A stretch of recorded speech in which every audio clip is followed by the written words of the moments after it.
Бірыңғай мектеп формасын енгізгенімізге біраз болды. Оқушыларымыз әдемі ақ болып қалды. Алайда қуаныш ұзаққа созылмады, қоғамды елең еткізген оқушы қыздардың етегі болды. Алдымен тақырыпқа тұздық, сюжет көріп алайық. Мектеп формасы алғаш рет 1918 жылы Ресейде пайда болған. Бастапқыда мектеп формасын ата-аналары мен балалары өздері таңдаған. Бастысы ақ жаға мен қара белдемше болса болғаны. Уақыт өте келе қыз балалар қызыл қоңыр түсті көйлектер мен алжапқыш кисе, ер балалар қара шалбар мен ақ жейде киген. Ал бүгінде әрбір екінші мектепте бірыңғай форма бар. Олардың түсі де, сапасы да, тіпті бағасы да әрқалай. Мектеп формасына қатысты қоғамда түрлі пікір бар.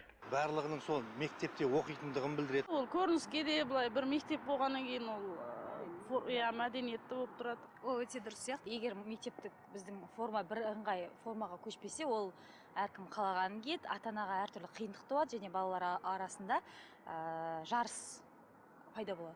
Барлығы бірдей жүрсе, ол бәрі сол мектепте тең ұстайды бір-бірін. Ал егер мектеп форма болмай қалған жағдайда, ол жерде жаңағы бәсекелестік туады. Бірыңғай үлгіде киім кию мәселесі парламент депутаттарын да алаңдатқан. Кейбірі тіпті аталмыш мәселеге қатысты депутаттық сауал да жолдаған болатын. Астаналық Бақытбек Қосетов бірыңғай мектеп формасы енгізілгелі бірқатар сын айтқандардың қатарында. Айтуынша, мектептің жоғары сыныбында оқитын ер балалардың оқу үлгерімінің нашарлауына қыз балалардың қысқа белдемше киюі себеп болуда. Тәлім мен үлгерімнен бөлек тіпті жасөспірімдерді қылмысқа итермелеуде деп дабыл қағат азаматтық белсенді. Мәселені шешу үшін тиісті мекемелерге бірқатар ұсыныстарды да жолдапты. Мектептегі қыз балалардың юбкасын тізеден төмен түсіру керек. Екі бала бірге отырды. Қыз бала ақырын сознательно, несознательно тізесін тигізді. Ол баланың жаңағы жыныстық мүшесі қозып кетті. Сарапшылар бірыңғай киім үлгісі балаға да ата-анаға да жинақылық пен тәрбиенің үлгісін танытарына сенімді. Ата-аналар да оқушылар арасында киімге деген бәсекелестік емес, білімге деген талпыныс артады деп үміттенеді.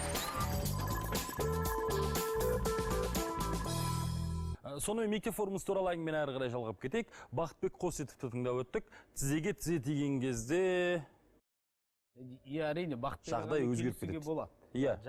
Ұл баланың ондай жағдайда халі мүшкіл болады. Әрине, содан кейін келіп қылмысқа итеруі мүмкін. Бұл деген сөз әр отбасы өзі қызын ибалы қып, инабатты қып тәрбиелеуді көздейді, дұрыс па? Ертең ер жетіп, дұрыс азаматша болып, отбасын құрып, өріс өсіріп, қыз деген жат жұрттық деген, соның бәрі ол инабаттылық, инмандылық, тәрбиеге бұл кері әсер ететін нәрсе. Сондықтан Бақытбек ағамен келісуге болады. Мысалы үшін мына қысқа белдемшелер, мысалы үшін біздің қазіргі оқушыларға былайша айтқан обал. Бұны тізеден түсіру керек. Жоқ, бұны қоя беріңізші. Бұл кішкентай бастауыш сыныптың, болмаса 5-6 сыныптың балаларының киімдері. Жаңа сюжеттің ортасында көрсетіліп қалды. Не бір киімдер бар ғой? Мектеп әкімшілігі жұмыс жасау керек. Сіз мектептен келіп тұрсыз ғой? Мектептен келіп тұрмын, мектеп әкімшілігінде жұмыс жасайды. Мектеп әкімшілігі оқушылармен дұрыс жұмыс жүргізу керек. Әсіресе мына 8-ші, 9, 10-ші, 11-ші сыныптың оқушылар, қыз балаларды. Олармен кәдімгі ашық түрде жұмыс жүргізу керек. Айту керек қой. Айту керек оларға. Қысқа етек киме деп айтасыз ба сіз? Мен айтамын, мысалға мен мектепте. Бірақ сіз неге қысқа етек киіп келесіз бағдарламаға? Енді менікі ондай қатты қысқа емес. Одан да қысқа киіп жүрген. Мен қысқа емес деп мына етекті айтар едім мәселен. Сіз қай жақтан келіп отырсыз? Мен де мектеп ата-аналар комитетінің төрайымыз. Бәсе, ата-ана келіңіз көрін. 1 жыл болды. Біз осы форманы енгіздік. Біз енгізгенде, біз кәдімгідей балаға, қыз балаға тізеден келетіндей қылдырдық. Енді қазір мен байқадым, мен мектепке жиі барамын, қыз балалар ұзын етекті ата-аналары алып береді, ұзын қылдырып. Қыз балалар өздері қайырып алып атқан қыздарды да көрдім. Балалар да өздері қысқартады кей кезде. Балалардың өздері? Ата-аналар. Мектеп формасын ата-аналар комитеті мен мектеп әкімшілігі бірлесіп отырып таңдап шешеді. Дұрыс айтасыз. Ата-аналар комитеті мен мектеп әкімшілігі. Бұл жерде ең алдымен бағана ана кісінің сөзіне келсем, бұл жерде егер отбасында тәрбиелі бала болса, ол өзі де қысқа етек киюге ұялады. Дұрыс айтасыз. Аздан кейін. Бұл жерде мектеп әкімшілігі мен ата-аналар комитеті бірігіп шешкен кезде, пожалуйста, жоқ, ол әуелде тым жақсы етек еді. Сіздер тігіп бердіңіздер, мектеп сізге тапсырыс берді. Ұзын қылып, мына жерден, ана жерден келетін қылып. Бірақ неге қысқа етекті? Бұл жерде кінә ата-аналардың тарапынан кінә басым. Себебі өзінің қызының чолақ етек киіп жүргенін қалайтын ата-аналар көгеріп отырып алатын уақыттар көп. Неге керек мектептің формасы, айтыңызшы? Неге керек? Біріншіден, бала мен бала бір теңде тұрады. Мысалға қараңыз, менің мектепте 4 балам оқиды. 4 балама мен міндетті түрде мен дүниеге әкелгеннен кейін баламды, мен оларды қалғандарынан, міне бізде бәсекелестік бар, мектепте бар. Мысалы бір бала 25 мыңның киімін киіп келді. Менің қызым келіп, мама мен де сонда киім кием десе, мен алып берем, алып бермеймін демеймін. Сонда әлеуметтік теңсіздікті мектептің формасы арқылы реттемексіз бе айтшан? Реттеледі. Енді әлеуметтік теңсіздік мектептегі баланың арасындағы бәсеке, ол мектеп формасы тек бір жағы ғана. Ол жердегі бәсеке, мысалы соткының бәсекесі, сөмкенің бәсекесі деген сияқты бәсеке жетіп жатыр. Мысалы енді мектептің оқушылардың жағдайына қарап ойлайсың. Киім өте үлкен роль атқарады. Жақсы. Барлығын сол форма арқылы реттейді екенбіз. Сіздің жаңа көгеріп отыратын ата-анаңыз айтады, менің қызым кимейді дейді. Сіздің қызыңыз айтады, мен дегем Айгүлдің киген дейді. Қайтесіз? Бармайын болмаса мектепке дейді. Бұл жерде қысқа киім тек қана. Бұл жерде жаңағы айтады ғой, бір ғана оқушы бір құмалақ, бір қарынмайды шіртеді деген мақалға келіп тұр ғой. Енді бұл бір бала кимесе, қалған балалар мысалы мектепте қаншама мыңның үстінде оқушы оқиды. Ал 1,5 бала киіп, 1-2-10 бала кимесе, олар өздері үшін киеді. Ана балаларға қарап, олардың жүрісіне. Бұл жерде басқа факторлар да бар да. Мысалы үшін ата-ана ұзын кигізгісі келеді. Қазір Құдайға шүкір тізеден түсіп тұратын юбкалардың да көп. Ол жағынан сөз жоқ. Енді ата-ана кигізгісі келсе, мектеп қарсы шығатын жағдай болады да. Мына біздің форма стандарт бекітілген ішкі тәртіп бар деп. Ата-ана баласына кигізіп жібереді, ал баласы барады мектепте жаңағы мұғалімдер қарсы шығады, тәрбие жұмысына салынады. Содан келеді беті қайтып қалады. Бұл енді келісуге болмайтын дүние. Мектепте қысқартсын деп даулайтын мұғалім шықпайды. Мектепте бәлен жыл жүрміз ғой. Мысалы үшін мынадайғы ұзын қылып киіп барса, мектеп кіргізе ме? Қазір көп мектеп девальвация жағынан қысқарту деген өте қауіпсіз. Форма алғанда, бізге кей кезде адамдар келеді де, намазханда да. Олар дейді, бізге осындай юбка керек, дәл осы жерден келсін деп. Басқасы келеді де, көбінесе мына орыс, қазақ аралас мектептерде, олар тізеден жоғары қылдыңдар. Әр қайсысы өз сұрағымен келеді, өз сұраныспен. Бірақ бізде бір стандарт. Бір стандарт, өйткені әр өзінің ростына қарай, ол стандарт бойынша 41 сантиметрден бастап 60 сантиметрге дейін болады. Яғни бізде өте ұзын қыздар да болады. Ол қыздарға біз ұзын юбка береміз. Беруіне береміз. Біз бірінші жылы бастағанда 2012 жылы бізде айтпай қойын қай мектеп екенін біз бастадық. Біз стандарттан 5 сантиметрге төмен алып келдік. Бірақ ата-аналар жиналып келіп, бізге жауаптарын жазып, юбкаларын сол жерде қысқартып, сосын барып алып кеткен жағдайлар болды. Ондай жағдайлар өте көп. Бірақ біз жаңа келетін болсақ, мына кісі айтып отырғандай, жоғары кластар мен кездеседі. 10-11 кластар. Сосын Асеке айтып өткендей, жаңағы намаз оқитын семьялардан бізден қазір көп болып кеткен. Осыны юбка келеді. Ол ұзын юбканы біз тігеміз, бірақ оны мектеп қалай қарайды екен?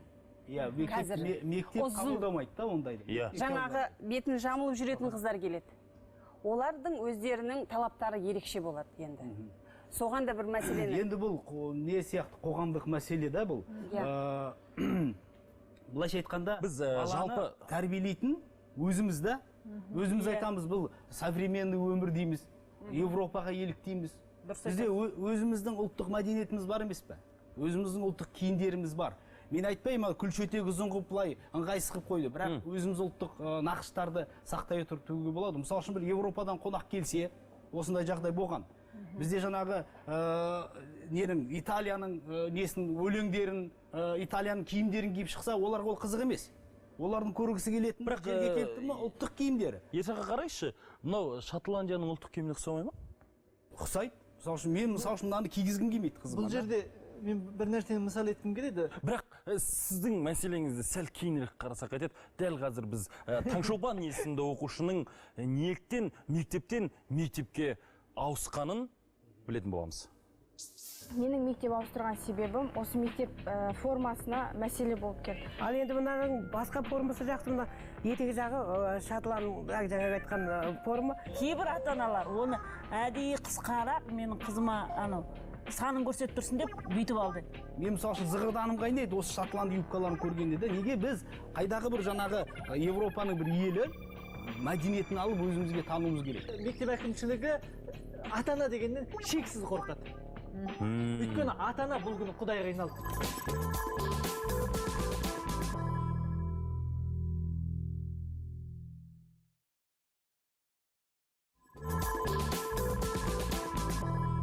Сонымен ашық айтқан ток-шоуны әрі қарай жалғастырамыз. Бүгінгі талқының тақырыбы мектептегі келте етекті қыздар. Бізде студияда қонақта Таңшолпан есімді оқушы бар. Таңшолпан, төрлет.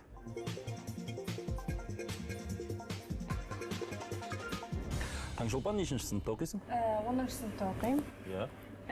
Менің мектептен ауысуыма себеп... Неше мектеп ауыстырдың? Бірінші соған тоқталайық. Бір ғана мектеп ауыстырдым. Бір ғана мектеп ауыстырдың? Бір ғана мектеп ауыстырдым. Оны жасырудың қажет жоқ деп ойлаймын. Өйткені менің мектеп ауыстырған себебім осы мектеп формасына мәселе болып келді. Өйткені біздің сыныптағы және де мектеп ортамызда көп қыздар қысқа жаңа ортада айтылып жатыр, көп міндер айтылып жатыр, мен қосылам, арасында қосылатыным бар. Көбінесе біздің қыздар санынан биік келеді. Мен түсінбеймін, менің ызам шығатын. Өйткені олар сол қысқа юбкамен... Таңшолпан, кешір орнынан тұрасың ба?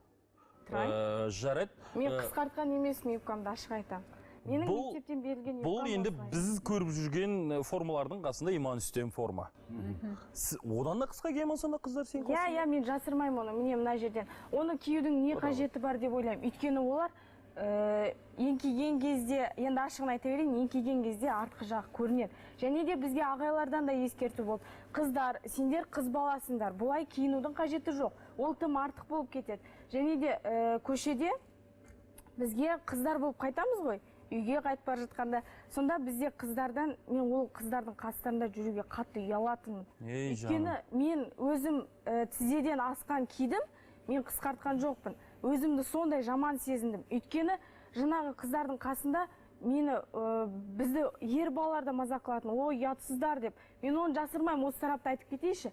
Қыздар, өзім де оқушы болсам да, олай қысқа киюдің қажеті жоқ. Ол не, сән ба, мода ма, ол бізге ешқандай тәлім тәрбие бермейді. Таңшолпанның сөзіне тұздық болсын, біздің хабарымызға қатысуға тиіс болған бір қонағымыз келмей қалды. Қуантай есімді жігіт осындай келте етекті қыздардың кесірінен мектепте жұмыс жасауға мен жағдайым жоқ, мен шыдай алмаймын бұндай масқараға деп шығып кеткен. Апай, қош келдіңіз студиямызға. Сізден не жағдай? Бізде енді мен 56-шы мектептен келдім, лицейден. 56-шы мектеп лицей, Астана қаласында. 3 немерем бар. Үшеуі де осы мектепте оқып жатыр, Күлшікбаев. 3 жыл бойы, 3 жыл қатарынан балаларыма формамен қамтамасыз етіп отыр. Осындай форма ғой? Бұл кісілердің кім екенін мен білмейтін, үлкен кісілер екен дейтін. Сөйтсем, ұлда жас балалар екен. Рахметім шексіз бұларға. Мектеп тарапынан да маған көп көмек көрсетіледі. Өйткені менің қаражатым 3 бала асыраушымын. Жақсы, формалары қандай? Сіздің көңіліңізде шыға ма? Келте емес пе, етектер қысқа емес пе? Жоқ, қазіргі формалары жақсы, бірақ мына шведтердің юбкасы сияқты болып көрінеді. Швед емес, шотландтардың. Шотландтардың. Негізінде қара не қоңыр қып кішкене ой ұсап тіксе, сол әдемі сияқты болады. Мемлекеттік стандарт қой. Иә. Бұрын біз енді қоңыр көйлек, қара көйлек, ақ шалғыш тақтық қой бұрын. Иә. Біздің мектеп кезінде. Ақ көйлек, қызыл галстук. Иә. Ал енді мынаның басқа формасы жақсы, мына етегі жағы шотланд жаңа айтқан форма. Енді мен ойлаймын, қара көк болса, содан кейін етегіне қара көк болса қысқарып кетеді. Ой ұсақ қойса. Айтыңызшы, қысқарып кетеді қара көк болса. Қара көк болса құриды. Осы жақсы. Осылай қалай. Қара көк қысқалау е мынадан? Қара көк қысқа болады.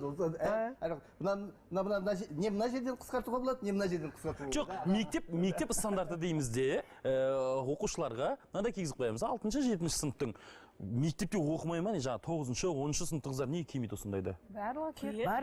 Бірақ қысқарып кетеді неліктен? Қысқартқанда енді өздері кейбір қыздар енді өздері енді қысқартып алып киеді ғой. Енді соған енді тыйым салып, жаңа тыйым салу керек қой, ата-аналар айтқандай. Мынандай да не бар, ұсыныс бар. Қараңыз, мен былтыр қызыма алып бердім бұны.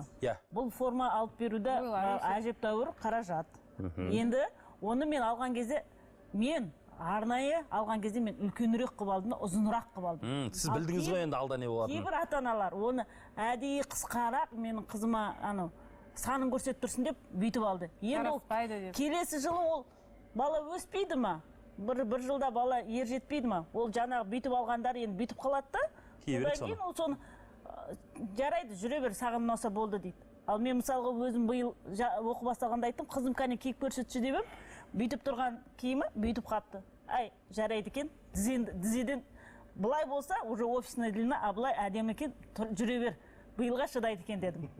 А былай қысқа болып кетсе. Мектептегі жаңағы стандарт бойынша, егер біз стандартты өзгертуге тырыссақ, мен ұсынысым болса да, ол тізеден түсіп тұратын юбканы қабылдау керек.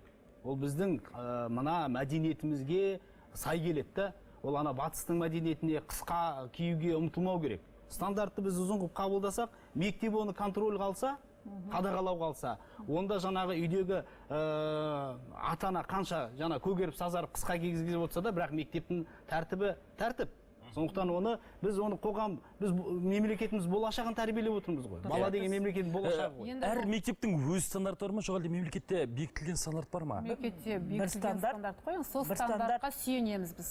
Біз тек қана түсінғана, біз мысалға былтыр біз ата-аналар комитеті, ата-аналар комитетінің белсенділерін жинап алдық та, мысалға 30 сыныптан 3 адамнан бәріміз отырып ақылдасып түсін түрін ғана неттік, таңдадық. Ал қалғаны барлығы осы міне бір стандарт. Ұзындығы ұзын болып тұрды.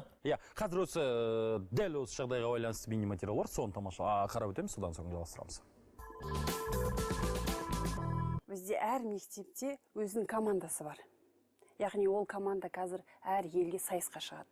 Сол сайысқа шыққанда біздің Қазақстанның өзінің туын көтеріп шыққанда ол формасы әдемі болу керек. Бізде бір өте мектепте бір көп деген шешілмеген мәселелердің бірі ол жаңағы үлкен сыныптардың оқушылары юбкаларын өте қысқа киеді. Әр мектепте мысалы ата-ананы тыңдайтын да болады, тыңдамайтын да болады. Өйткені өзіміз осы ұзындықпен береміз, бірақ өздері үйіне барып қысқартып алады.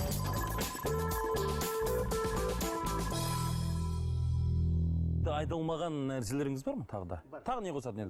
Сіз емес қой, сюжетте оған. Ана кісі сөйлесіңіз. Сюжетте айтылмаған біраз нәрселер айтылып өтті, бірақ видимо сюжеттен қырқып тастаған шығар. Мен бірінші сапасын айтып өтейін деп едім. Сапасын? Сапасын. Жарайды, болмайды. Өйткені біздің балаларымыз 6-8 сағат мектепте жүреді. Факультативті сағаттар болады. Менің өзім қызым сағат 7:30-да кетіп, кешкі 6:30-да келеді. Факультатив, кружки әртүрлі.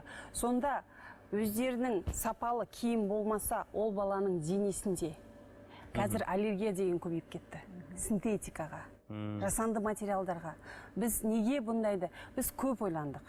Өйткені бізде мектептер өте көп. Әр мектеп өзінің дизайны бойынша таңдайды. Жаңа мына кісі айтып өтті ғой, ата-анасы. Ата-аналар жиналады, 30 шақты дизайн оларға неше түрлі формалар көрсетіледі, презентация жүргізіледі, ата-аналар жиналысы болады, одан соң комитет төрайымдары жиналады, одан соң келіп ең аяғында бұл кісілер форманы бекітеді. Сол форманы бекіткен кезде бұл кісілер бірінші сапасына қарау керек. Оқушылар қатыса ма сол талқылауға? Оқушылар қатысады. Үлкен кісілер қатысады, үлкен сыныптың оқушылары қатысады. Ол біз бүкіл мектепте бір 10 оқушыны кигізіп алып, бүкіл сыныптардан өткізіп шығамыз. Ұнайман. Сапа деген бар ғой, екінші кезекте тұратын мәселе ғой, оны ата-ана да таңдайды, оны өзінің әл-ауқатына қарай таңдай береді. Сапаның категориялары бар ма сонда? Сапаны өйткені қараңызшы, өзімнің неге бұл сапаны айтып өтті, менің өзімнің балам аллергичный. Оның синтетика кигеннен бастап денесі қыши бастайды. Сондықтан мен өзім школьный форма таңдаған кезде 100% жүн мақтадан тігілсе деп ойлаймын. Ол дұрыс. Ол жаңағы сіздер екі вариантын ұсынсаңыздар, ата-ана өзінің қаражатына қарай ала береді. Проблема емес. Проблема неде? Проблема мына қысқалығында және оның шотланд мәдениетінде да.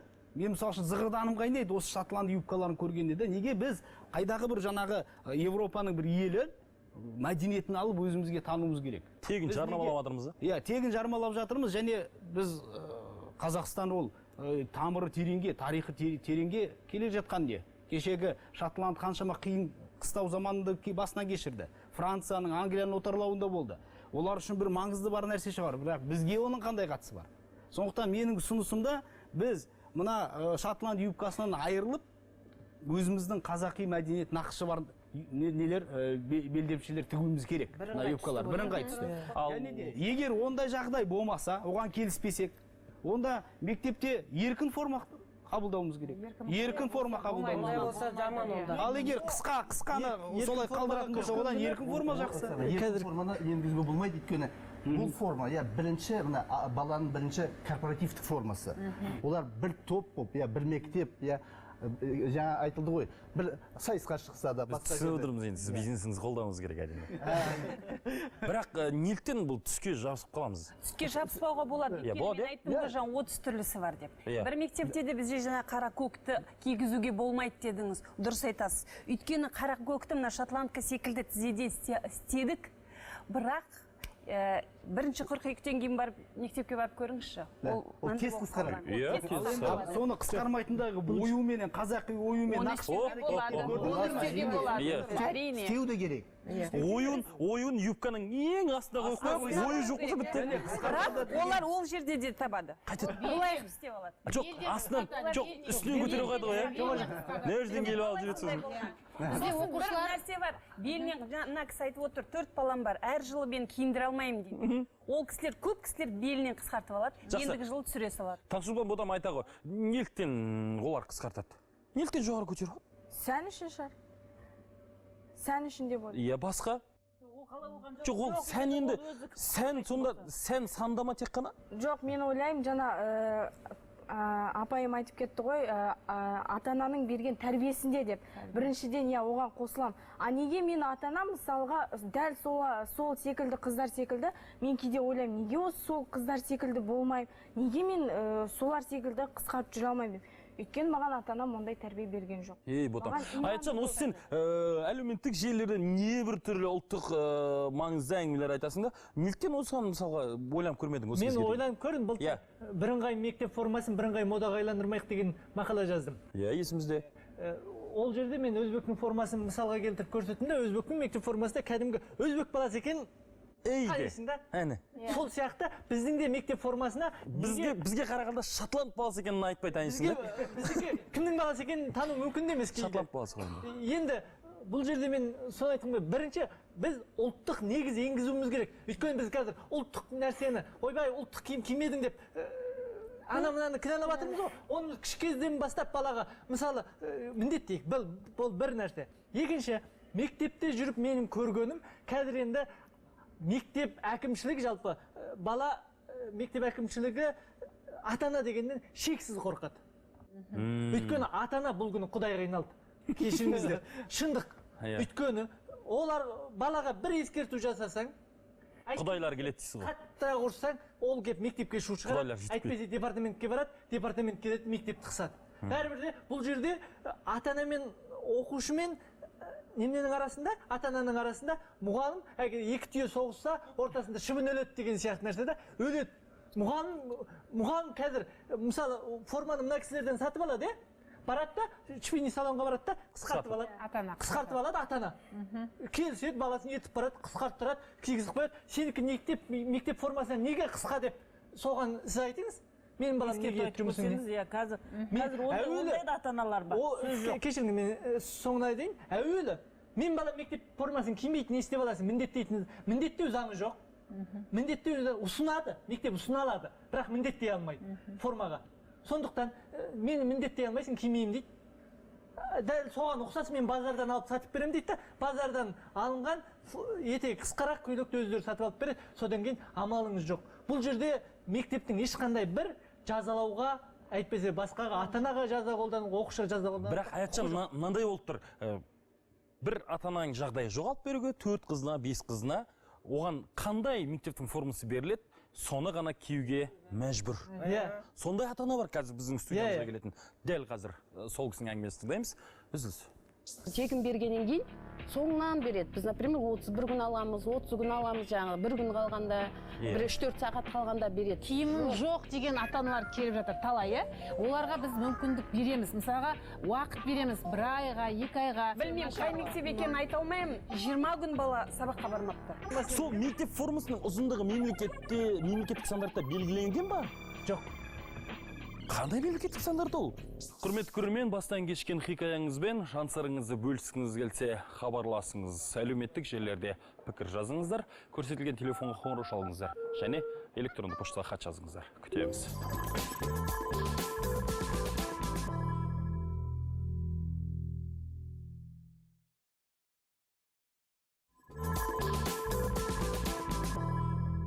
Сонымен мектеп формасы туралы әңгімені біз әрі қарай жалғастырамыз. Жаңа ғана үзіліске кетер алдында 5 қызы бар ата-ана қысқа киімді кигізуге амалсыздан мәжбүр деп айтқан едік. Сол кісі дәл қазір ортамызда отыр. Оразгүл апай, сонымен сіздің балаларыңыз қысқа етекті формамен мектепке амалсыздан барып жүр, е? Иә. Менің 6 балам бар өзімнің. Иә. Бір өзім жұмыс жасаймын, 12 жыл болды не жолдасым жоқ. Бұл передачаға бірінші мәртебе талай келіп жатырмын. Бұл кісілерден көп көмек көріп жатырмын. Жоқ, көмектеспейді емес, школдан көмектесіп жатыр маған. Бірақ жаңағыдай бізге бесплатный тегін бергеннен кейін соңынан береді. Біз, например, 31 күн аламыз, 30 күн аламыз, жаңағы бір күн қалғанда, бір 3-4 сағат қалғанда береді. Барамыз, барғанда жаңағындай размер жоқ болады. Қалған жаңағы береді. Менің қызым, например, жаңағы оны оқитын. Берді осы жерінен. Қай жерден дейсіз? Осы жерінен келетіне. Содан? Қызым айтады, мама, мен бармаймын. Барсаң бар, осымен бармасаң бар деп киіндірдім, жібердім. Қазір әлі сол юбкамен жүр. Сіздер айтасыздар, ой, біз заказ береміз, тіккіземіз, мұғалімдер өткізеді, кесіп тастайды. Біз өйтіп кесетін біздің жағдайымыз жоқ. Бізге не береді? Кессе мүлде көрмей қалады десеңізші. Оны киеміз, берген, и то қалдығын бізге. То ана екі балам бар школда тоғыз. Біреу 9 оқиды, біреу жаңағы 4 оқиды ер бала. Тоже берді. Өздерінің размері емес, біреуіне 44, біреуіне 46 костюмдары. Плечі мына жерде тұрады, нелер жеңі мына жерде тұрады. Оны кескені жоқ, міне солай жүр қазір школда. Қай мектепсіз? Ол мектептің қайсысы екенін нетесі? Біліп отырғаннан кісілер біледі. 71 школада оқиды. 71? Сіздерге тегін беріле ма? Тегін беріледі. Оның өзін бізге барғанда жаңағыдай сөйлеп береді. Не, типа, мен үшін таптым ба? Баланы. Жағдайың болмаса неге тудың? Ойбай. Алып бере алмасаң, неге нетесің? Осыған рахмет қыл сен, что беріп атқанымызға деп сөйлеп, кәдімгі өздерінің қалтасынан мұғалімдер шығарып беріп атқандай, сондай жағдаймен береді бізге.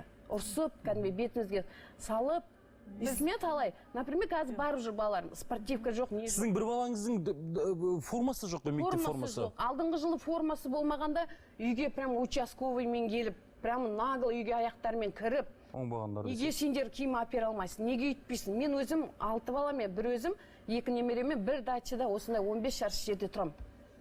Мен көмірім бар, светім бар, тамағы бар, проезі бар. Даже бізге проездной да бермейді олар. Ал не болды? Ал мысалы, біз әр мектепке, ол мектепте мысалы әл-ауқаты төмен ата-аналар болса, оларға көмектесеміз. Көмектесесіз бе? Көмектесеміз. Бізде көмек бар. Форманы аз бағамен береміз. Тегін бере салсаңызшы. Жетім жесір болса мысалы, тегін беріледі. Ал мысалы сіздің мына қазір поставщигіңіз, ол оны істей алмайтын шығар мысалы. Ол бір. Екіншіден, мына мектеп алдын ала алуға, допустим, форманы мүмкіншілігі бар ма, жоқ па? Сосын жыл бойы киіндіре ме, киіндірмей ме? Оны да білу керек. Оны айтпайды олар, заранее ештеңе айтпайды. Жоқ, оны мектеп. Жоқ, сіздің балаңыз қазір мынандай жағдай болып тұр. Сол 71-ші мектептің формасын басқа мектептің формасымен, мәселен, әскер аға сізге қазір форма бергісі келіп отыр. Сіз кидіре ала ма? Ол басқа формада жүргізбейді. Бір разный шалбармен, ақ рубашкамен барған өзінде, соған бола үйге келіп қаншама скандал құрды. Неге ол рубашкамен жүрді? Неге біздің формамызды кимейді? Неге ол ондай болса, сіз неге нетпей? Мен сенбей отырсыз ба? олар біздің 7-ші мектепте ондай қарым қатынас бір күн 2 күн қалғанда әкімшілік жұмыс жасау керек. Өте тығыз жұмыс жасаймыз әкімшілікпен. Әлеуметтік педагог бізде жұмыс жасайды. Сол әлеуметтік педагог мектептегі жартылай жетім, толық емес отбасы, жағдайы төмен отбасылармен жұмыс жасайтын әлеуметтік педагог. Әр мектепте. 71-ші мектептің қазір ұстаздары барлық коллектив сіздерді көріп отыр. Енді көрсе көре берсін. Біздің айтатынымыз. Мен бағана мен айтып кеттім ғой. Мектептің міндеттеуге құқы жоқ. Ұсынады. Олар тәртіп сақшысымен бірге келеді. Ол енді мектептегі бір чересчур үйге аяқ киім шешпей кіреді.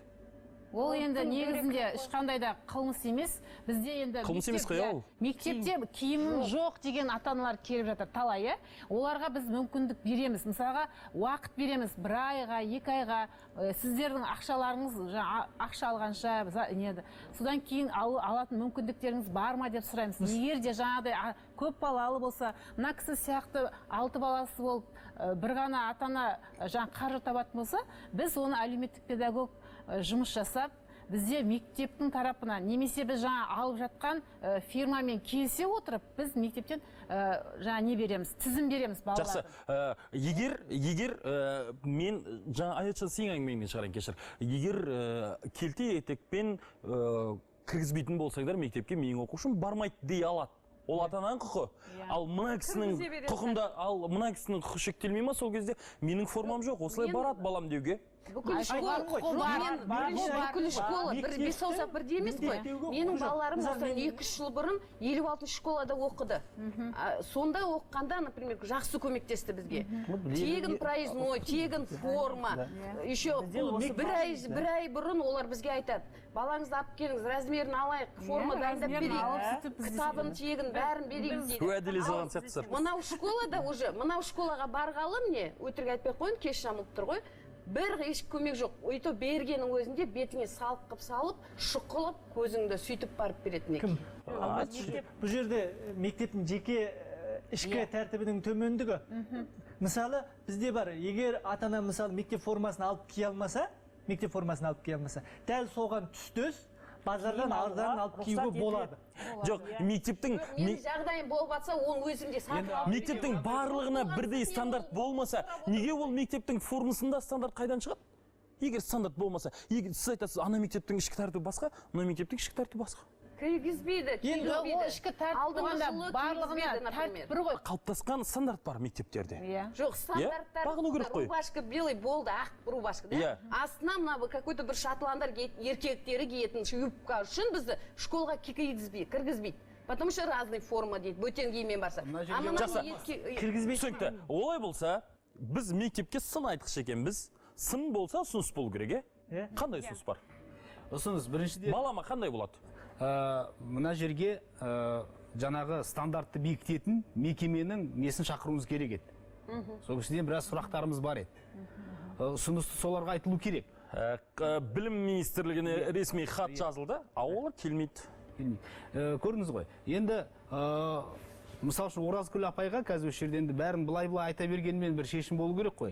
Қазақстан мұсылмандар діни басқармасы осы Астана мешіттерін басын қосып, бұл жердегі жаңағы демеушілердің басын біріктіріп 5 мыңға жуық семьяны Қазақстан бойынша 5,5 мыңға жуық семьяны аз қамтылған формамен қамтамасыз етті.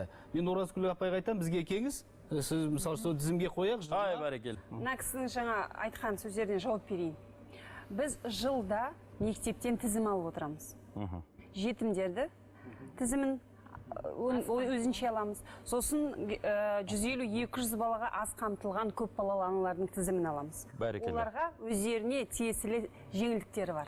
Ал жетім балалар біздің өзіміздің шарт қойылған кезде бір мектеппен, онда міндетті түрде ең астында тұрады. Жетім балалар тегін беріледі. Тегін киіледі. Енді сіздің айтып отқан сөзіңіз ең соңына қояды, бізді өте жаман сөздермен балағаттайды деп, ол дұрыс емес. Біздің фирмаға келесіз, жаңа 56-ны айттыңыз, біз 56-ны обеспечить етеміз, өйткені қамтамасыз етеміз уже 5-ші жыл. Қ71-де оқиды баласы. Енді қараңыз, сол жаңа Күлшара апа тоже 3 баласы бар. ол кісіні өзі қамтамасыз етіп отыр, ата анасы жоқ, сол кісіні біз 3-ші жылы киіндіреміз. Сол сияқты жетім балаларды біз еш уақытта олай қалдырмаймыз. Сосын екінші бізде не мәселе бар. Бізде одан басқа бір мектепке 10 киіндіреміз ба, болады бір мектептен 30 баланы тегін киіндіреміз. Мысалы 58-ші мектепте біз жақсы, енді ол жақсы, ол алла көріп тұр ғой, енді оны жарнама жасап қайтесіз. Енді қазір айтыңызшы, қазір Оразкүл апайға көмектесе аласыз ба? Тоқтаңыз, соны айтайын деп едім. Одан басқа бұл кісі айтады, менің ақшам жоқ, менің 6 балам бар, менің қандай көмек береді? Егер де ешкім спонсор табылмаса, ана тізімге кіре алмаса, бұл кісіге бізде тағы да көмек бар. Егер де бұл кісі біртіндеп 6 айға алуға болады, 1000 теңгеден төлеп алуға болады, бізде ондай да бар. Біз бүкіл мектепке жариялап солай айтқанбыз. Мысалы, біз қамтамасыз ететін мектептердің барлығын біледі. Білдіңіз бе осындай кісілердің барын осыған дейін? Өте көп ондай адамдар. Одан басқа, егер де бізде білмеймін, қай мектеп екенін айта алмаймын, 20 күн бала сабаққа бармапты. Біздің маған қоңырау шалып айтты, осындай баланы киіндіре аласың ба, 10 кигіздің 11-шіге жете ма деп. Келді, кигізді, ата-анасы келіп тегін кигіздік. Өйткені бала енді анық мәселеге ойыссаңыздар, көмектесе аласыздар ма, жоқ па? Егерде 6 баласы болып, үйі болмай, мынандай жағдайда болса, неге көмектеспеске? Көмектесеміз. Барынша көмектесеміз.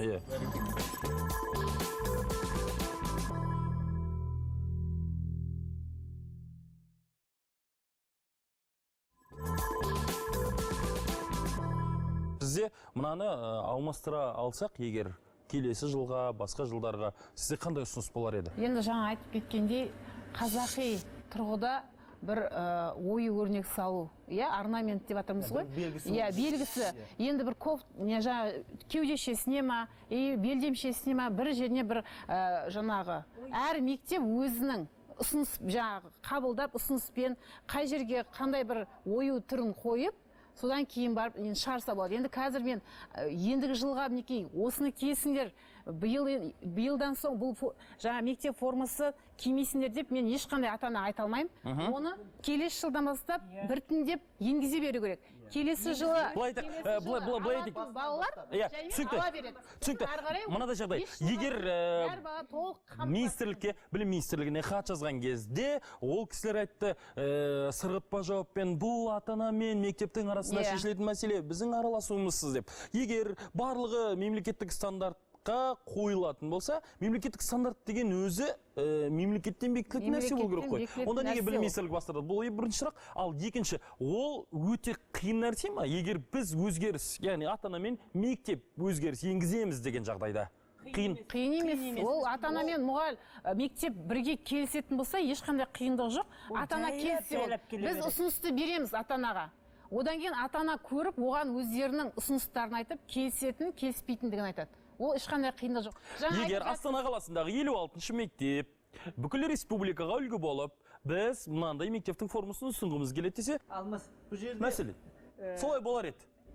Мектепте және ата-аналарда белгілі формада ұзындығын және қысқарттығын деген нәрселерді өзгертуге құқы бар. Бірақ мен айтам, бүкілдей мектеп формасын өзгертуге құқы жоқ. Өйткені ол мемлекеттік стандарт, мемлекеттен бекітіледі, министрлік бекітіледі. Мысалы, мүлдем мектеп формасының... Сол мектеп формасының ұзындығы мемлекеттік стандартта белгіленген ба?